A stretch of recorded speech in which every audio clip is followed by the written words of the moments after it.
All right, welcome back, everybody, to another edition of Dollar Bin Digging that I do for comicbookinvest.com. Please do yourself a favor and go over to the site to check out my article, as well as everybody else's articles as well. There's a ton of great content over there, and it's all free, and it's all good information. You should definitely be taking advantage of it and going over there, bookmark it, and make sure you are following it, as there's new stuff dropping every day. That being said, my contributions focus in on Dollar Bin Digging, and this is what I'm looking at this week. My video is going to be a little bit different. The format, I'm changing it to do something that's a little bit easier on me, editing-wise, so I might not have as many pretty pictures and transitions as I usually do, but hopefully this still works for you guys, as it will be a lot easier for me to maintain all the other video content I'm doing. Once again, every day I'm trying to put something out for you guys to enjoy, whether it be from me or some of my buddies and my friends, stuff that I'm doing with Ben C., stuff I'm doing with Mike Morello, and my buddy Marco that we're doing our new live show on Wednesdays. So hopefully you can come join us and check us out when we're filming that, doing that live. That being said, so if you're enjoying the content, please like, subscribe, hit that alert button so you don't miss any of it, and you know exactly when it's dropping and premiering, and you can check it all out. So just hang on for a second, and I'll be right back to talk about some X books.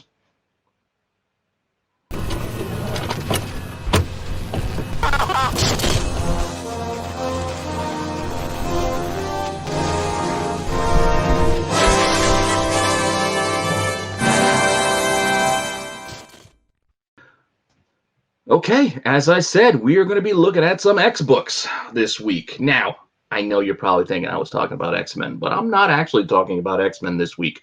No, for me, I'm looking at X-Factor. Yeah, I know, a lot of people might hate on X-Factor, but I enjoy it. Particularly, I enjoyed the Jamie Madrox run where they were running a detective agency. I think it was a fantastic run by Peter David. I think the concept alone is perfect for a show. I mean, it's detectives, mutants, superheroes. It's perfect for a show. And I think it's definitely something that Disney Plus needs to keep in mind and look forward to doing in the future, because I think it would be phenomenal. I know we're not there yet. We don't have mutants yet. We don't have the regular X-Men. So how the heck we're going to get to X-Factor? I don't care about all that. I'm just saying, conceptually, this would be a fantastic series and one that I would like to watch. So with that being said, something you could still find out there for pretty cheap is X-Factor #1, the start of this run where they start the X-Factor investigations, basically.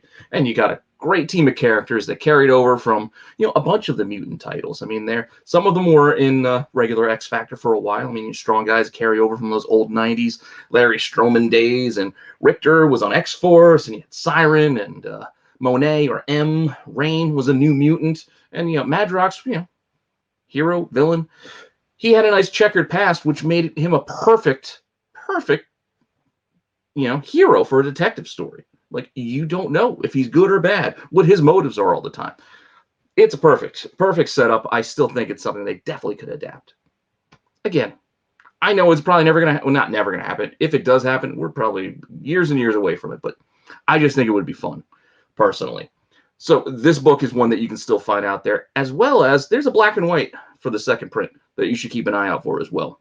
Yeah, you might be able to pick that one up for cheap. Because again, just great series. I mean, Madrox, the Multiple Man. I mean, had they done this years ago, this could have been a good role for a Nathan Fillion type, or a Angel, David Boreanaz. Like, I don't know, it could have just been a lot of fun. I don't know who I would cast these days. That's another idea that maybe we'll do with Marco on the totally awesome, coolest show ever. Maybe I'll convince him to let me do some casting things like I used to do in the old Wizard Rewind articles that I used to write for comicbookinvest.com. I really probably should get back to doing those as well. But I digress. Now, you're not going to find Madrox's first appearance in Dollar Bin, but I feel the need to tell you anyway that it would be in giant size Fantastic Four #4. This book is relatively inexpensive when you consider the, he's a popular X-Men character. Like, if Jubilee can be hitting such highs, like, I don't understand why Madrox is so cheap, personally. But that being said, you're not going to find it in a Dollar Bin. That's something you can look up on your own if you're interested in that. I'm going to be hunting one myself, actually, because I don't think I have one. And I probably shouldn't tell everybody before I go get one for myself, but what do I care? It's sharing free information. Just what I'm thinking. Anyway, this team, again, fun squad. They added some other characters over the years and throughout the run with some Shatterstar. And let's not forget Layla Miller. And this run ran for like 262 issues. I know there was some renumbering somewhere in there, but still, it was a nice long run. This wasn't a short story. This wasn't a 12-issue series. There was a lot of stories to be had in here, and they were all pretty great. But I had mentioned Layla Miller, and she is a very interesting character, and she is one that you can still find that first in those dollar bins, and this is House of M4. Now, I know everybody loved the end of House of M for WandaVision, and they wanted that variant for Wanda, but let's not forget, Layla Miller showed up in this series as well, and she's a girl who knows things. Yes, it's not just Tyrion Lannister who drinks and knows things. This little girl knew things as well.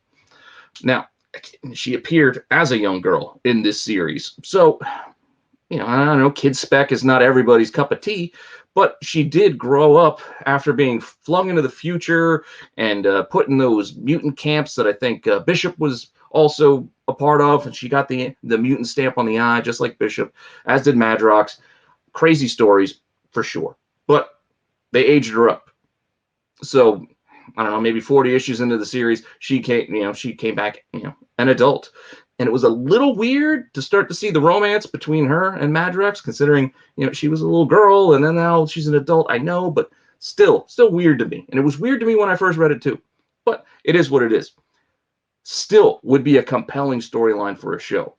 That's what I'm saying. This run had everything. You got investigations, you got mutants, you got superheroes, you can go a number of different angles. You can go funny, you can go dark, you can go crime angle, you got romance. Tons of different things were covered in this run and would be perfect material, again, for a show. So, that being said, that's one book. Well, actually two books. X-Factor 1, and then you got House of M4 for the first Layla Miller. But on top of that, I also like Strong Guy. He's an interesting character, and you might be able to find his book still in those dollar bins, because a lot of New Mutants books are in there. Everybody's going and hunting those magics, and everybody knows, obviously, about Cable and Deadpool, but, Strong Guy first appeared in issue 29 as basically his muscle for, I think it was Leela Cheney, and, they kind of, stereotyped him. His name is Guido, for God's sakes, but this is his first appearance, and it's still relatively cheap, and it's just something kind of fun to pick up. So, New Mutants 29 for first Strong Guy. I remember him most, again, from that Larry Stroman run with Peter David back in the 90s, and he was just, cartoonishly big. Like, cartoonish. I mean, look at this. He looks ridiculous. And maybe that's why he never took off as a character. As time went on, they made him look more like a natural, just a big character, big guy, a Hulk type, frame, and not so cartoony, but it is what it is. I still enjoyed him. I thought he was pretty funny, and I know his name is kind of stupid, being Strong Guy and all, and even his real name, Guido, is it's also kind of silly, but it is what it is. Again, perfect for a show, though, because I can see them casting a fun character to be that kind of goofy, jokey, Joey Tribbiani type, to add some levity to the situation. And there's also romance to be had as well. Like, there was a love triangle in here as well with Monet M. But that being said, let's keep it moving. And speaking of Monet, or M, her first, I used to think was this book, Uncanny X-Men 316. It's obviously her on the cover, right? But she's got a weird history. So we'll dig into this in a little bit. But 316 is a book you can still find, and pretty cool. It's part of the Phalanx Covenant, and it's fun storyline. Joe Mad art. I loved it. It was a great time. Interesting story with the whole Phalanx thing. This had holofoil that stripped down the front, and it was a wraparound cover. The next image I got is a wraparound cover, but this is, I think, the non-collector's edition. This is a red stripe, so it didn't have the foil on it. I think like newsstands mostly had this, but I think there was also apparently direct editions that had the red stripe as well, so no foil on them. I guess they were just a little bit cheaper than getting the foil version, but still, pretty cool wraparound cover. I always thought this was her first, but apparently that's not her. That's like her twin siblings who were pretending to be her. Craziness. I don't know.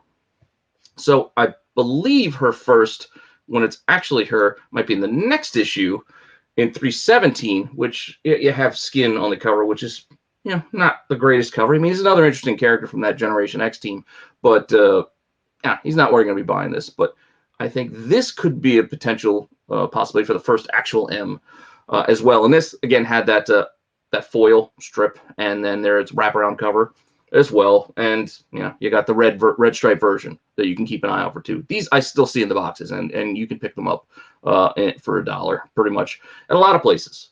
Heavily printed. I mean, X-Men were popular. They were the #1 selling title for a good long while. Now, this came out, I think, the month before the new Generation X title, but some places also point to that being her first, and also her as Penance. Again, very convoluted history with her and her siblings, and it's kind of craziness. But Generation X #1 is also a fun one you can look out for. I don't see this in the dollar bins anymore. I used to, but this has that cool chromium cover and also a wraparound. And I would still get one if you found it because it's still kind of fun. But she's another character. She had an interesting role. I think they could cast her pretty well as well for this show. I think she would also make for an interesting character. And I don't know. I'm still seeing this as a perfect show. I really am. I really am. Crossing my fingers. Maybe somebody will hear me. But I don't know. Like I said, relationships. You got everything. Everything. Even in the more modern age, with what we have now. I also think that Rictor is another interesting character for us to look at, and you can still find this xfactor 17 in those cheap bins because nobody cares anymore. It's just nobody cares for whatever reason, and this is his first appearance, Rictor, and the crazy 90s style, X-Men, X-Factor types, where all the crazy tights and mullets and all that stuff. They actually depowered him by the time we got to the X-Factor run I'm talking about, because after House of M and Wanda took all the mutants' powers away, he was one of the ones that didn't get his powers back when they came back. And I think they actually did reinstate his powers at some point. But still, it was an interesting part of the storyline of him coming back to join this team when everybody else had powers except he didn't. So I thought that was a kind of fun thing.